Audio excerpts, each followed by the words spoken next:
Hello everyone, म आज सक्करको लड्डु बनाउन गइरहेको छु। मैले यहाँ एक बटुका सक्कर लिएको छु र यहाँ मैले यही बटुकाको 3 बटुका भुजा लिएको छु। सक्करलाई पगाल्नु पर्ने हुन्छ। त्यसपछि मैले यहाँ एक डाडी जति पानी पनि राखेँ र यसलाई म यसरी पगाल्नु गइरहेको छु र यो पग्लिँदैछ। सक्करलाई यस्तो प्रकारले चलाउँदैछु। सबै सक्कर पकिसकेको छ।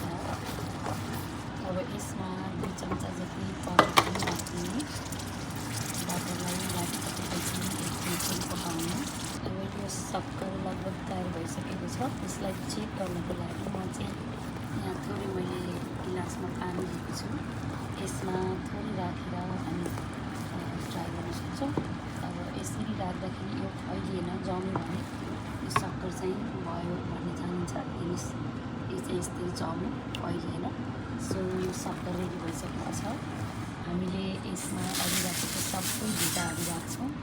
सबै भुजा राखिसकेपछि यसलाई मजाले चलाउने, सबैतिर लाग्ने गरी अलिअलि गर्दै चलाएर अब यो सबै भुजाहरूलाई जताततै लाग्ने गरी अलिअलि गरेर चलाउनु र यसलाई तातै हुँदैखेरिमा डल्ला यसरी मैले छिटो डल्ला बनाएर भुजाको लड्डु पनि रेडी गरिसकेँ। तपाईँहरू पनि सबैजनालाई माघे